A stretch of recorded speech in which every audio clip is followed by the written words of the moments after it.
លោកគ្រូពេទ្យជួយមើលថែកូនប្រុសរបស់ខ្ញុំផងណាព្រោះខ្ញុំតែដឹងនៅទេថាកូនប្រុសរបស់ខ្ញុំមានជំងឺទាក់ទងនឹងបេះដូង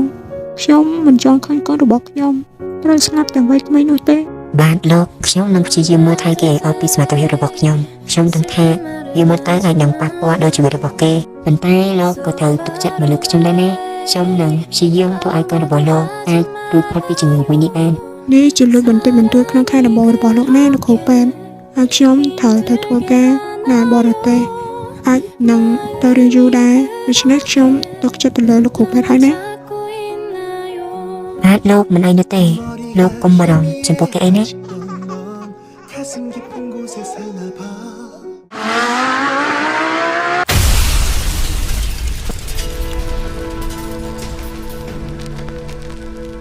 ពេលនេះប្រហែលជាវេលាម៉ោង10ព្រឹកមានករណីគ្រោះថ្នាក់ឡានរបស់គ្នាដែលបណ្ដាលឲ្យមានអ្នកស្លាប់ចំនួនម្នាក់និងរបួសធ្ងន់ចំនួន1នាក់ហើយឥឡូវនេះខាងសារព័ត៌មានរបស់យើងក៏កំពុងតែប្រកាសស្វែងរកសាច់ញាតិក៏ដូចជាបានទេទៅខាងមន្ទីរពេទ្យផងដែរដើម្បីមកយកអ្នករបួសធ្ងន់បើយើងមើលទៅគឺថាឡានគឺខ្ទេចខ្ទីកំពិតកាពីវអស់ហើយបើការចាក់ផ្សាយព័ត៌មានរបស់យើងបានទៅដល់សាច់ញាតិអ្នកដែលបានស្លាប់ដែលមានផនភាពដូចនៅក្នុងវីដេអូមួយនេះសូមអញ្ជើញមកទទួលយកសពដើម្បីយកទៅធ្វើបុណ្យឲ្យបានត្រឹមត្រូវហើយសូមខាងមន្ទីរពេទ្យបញ្ញាប់រួចរាន់ឡើងដោយសារតែខាង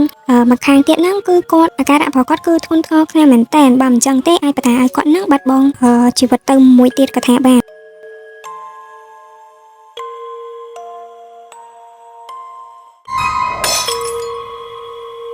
ពធមិនគួរណាជឿរឿងបែបនេះឡើយខ្ញុំពិចារណាកូនរបស់លោកខ្លាំងណាស់គ្នាត្រូវរស់នៅកំព្រាទាំងវ័យក្មេងហើយខ្ញុំនឹងសន្យាណាលោកថាខ្ញុំនឹងមើលថែគេឲ្យបានល្អមិនធ្វើឲ្យលោកអស់សង្ឃឹមឡើយញ៉ាំទៅណាអាហារទាំងនេះលោកពូបានធ្វើជូនសម្រាប់ឯងណាបាទតំណងដល់ហើយអរគុណលោកពូណាបាទអញ្ចឹងឯងគួរតែញ៉ាំឲ្យច្រើនទៅហើយបន្លែក៏ត្រូវញ៉ាំដែរព្រោះវាមានវីតាមីនច្រើនល្អចំពោះសុខភាពណាអត់ទេញ៉ាំតែសាច់បានហើយNo ត្រូវតែញ៉ាំបន្លែដែរណាកុំញ៉ាំតែសាច់ពេកលោកពូបង្ខំខ្ញុំចាំមើលពេលណាលោកប៉ាត្រឡប់មកពីបរទេសវិញខ្ញុំនឹងប្តឹងប្រាប់គាត់ហើយប្តឹងប្រាប់ប៉ារបស់ឯងវាគ្មានប្រសិទ្ធភាពចំពោះយើងនោះទេដូច្នេះត្រូវតែញ៉ាំបន្លែក៏បានចូលចិត្តតែបង្ខំគេថ្ងៃនេះទៅរៀនយ៉ាងម៉េចដែរមិនអីទេមែនខ្ញុំខ្លាចខ្លាំងណាស់លោកពូមនុស្សគ្រប់គ្នាតែងតែនិយាយថាខ្ញុំជាខ្ទើយរហូតខ្ញុំមានអារម្មណ៍ថាខ្លាចពាក្យទាំងនោះណាស់តែអ្នកណាហ៊ាននិយាយពាក្យទាំងនោះទៅឯងទៅប្រាប់ពូមកអ្នកដែលរៀននៅសាលារបស់ខ្ញុំទាំងស្រីទាំងប្រុសសូម្បីតែលោកគ្រូក៏គាត់និយាយដែរចំមែននេះពិតជាអាក្រក់ខ្លាំងណាស់ប្រាប់ពូមកថាតើពួកគេទាំងនោះឈ្មោះអីនៅណាពូនឹងទៅសង្ស័យឲ្យទេកុំអីខ្ញុំខ្លាចពួកគេធ្វើបាបលោកពូណានេះតែស្អែកឯងទៅរៀនទេទៅព្រោះជិតដល់ថ្ងៃប្រឡងបញ្ចប់ការសិក្សាហើយពូជុំនេះពូត្រូវតែគេងនៅក្នុងបន្ទប់របស់ខ្ញុំណាបាទឥឡូវឯងញ៉ាំបាយឲ្យស្អែកសិនទៅណាបាទលោកពូបើសិនស្អែកខ្ញុំមិនទៅរៀនបានអត់ចូលមុននេះនៅកន្លែងតុកបាយថាទៅមិនចឹងអីតែខ្ញុំចង់នៅផ្ទះចង់នៅក្បែរលោកពូឲ្យបានច្រើនលោកពូលោកពូស្រឡាញ់ខ្ញុំទេខ្ញុំស្រឡាញ់លោកពូខ្លាំងណាស់ខ្ញុំចង់ធ្វើជាប្រពន្ធរបស់លោកពូហើយពួកយើងនៅរស់នៅបែបនេះជាមួយនឹងគ្នាគេនៅក្នុងបន្ទប់ជាមួយនឹងគ្នាងូតទឹកជាមួយនឹងគ្នាហើយញ៉ាំបាយជាមួយនឹងគ្នា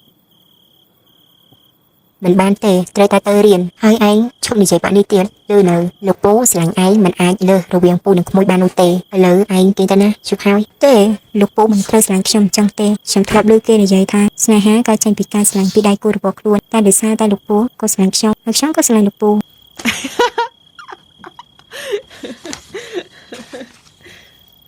កុំទៅជឿអីគេកុហកនោះទេគេទៅគ្មានឆ្លាតឥឡូវអញ្ចេះបើលោកពូចង់ឲ្យខ្ញុំគេលោកពូត្រូវតែនិយាយថាស្រឡាញ់ខ្ញុំហើយត្រូវថោកខ្ញុំដូចមនុស្សទូទៅគេធ្វើមិនបានទេឯងគេទៅណាទេ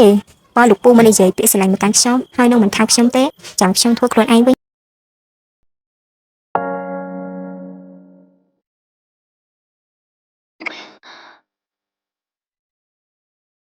ពូខ្ញុំស្រឡាញ់លោកពូ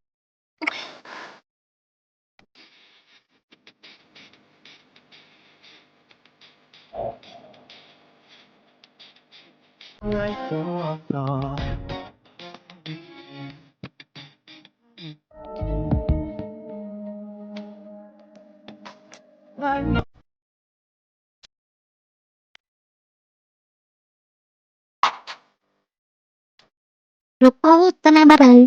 ពេលគាត់ เป็นชอบช่องตา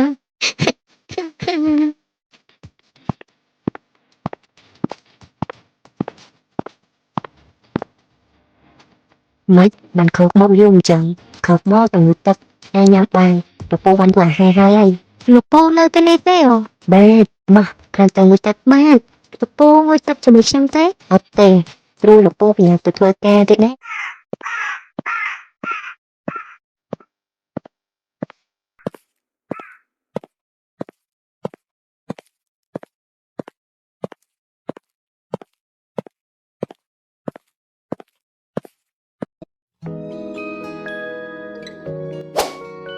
លោកពូថាទៅធ្វើការប៉ុន្តែលោកពូមកដេកជាមួយនឹងគេចឹងតា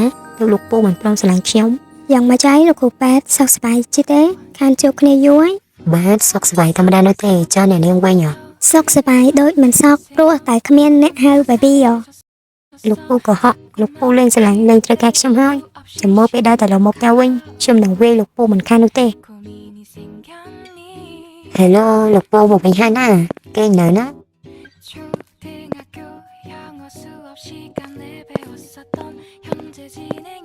នេះអញគេងហើយគេងលឿនម្ល៉េះថ្ងៃនេះដឹកបាញ់ថានឹងរងចាំលោកពូទៅលោកមកធ្វើការវិញឥឡូវគេងចាប់គ្នាបាត់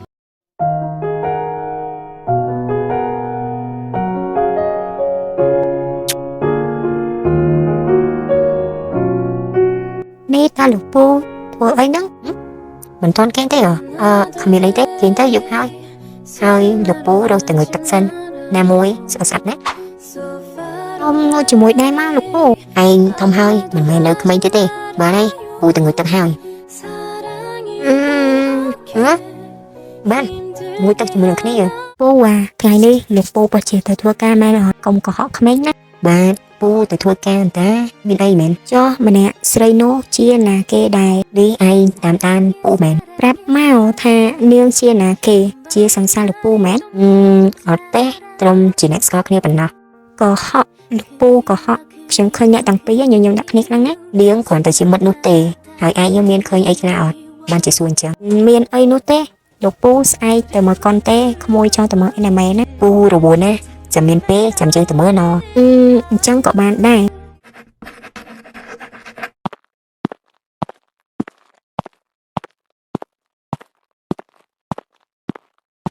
អេហេ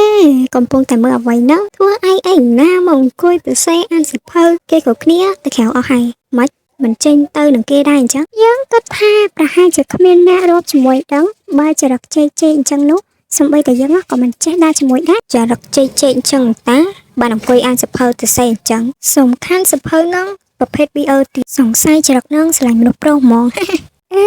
មើលគេធ្វើទៅសេ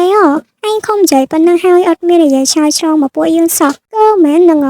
បានមិនធ្វើមិនដឹងមិនលើបែបនេះហ៎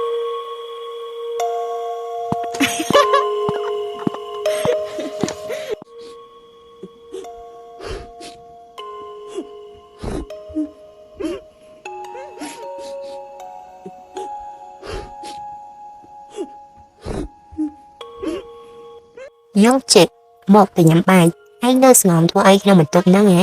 មកពីរៀនភ្លាមគួរតែទៅងុយទឹកញ៉ាំបាយមិនគួរស្ងំអញ្ចឹងនោះទេចាតែឈឺខានបានតែរៀនទៅគេងលក់ហើយទៅដឹងបានជាហៅមិនព្រមឆ្លើយបែបនេះ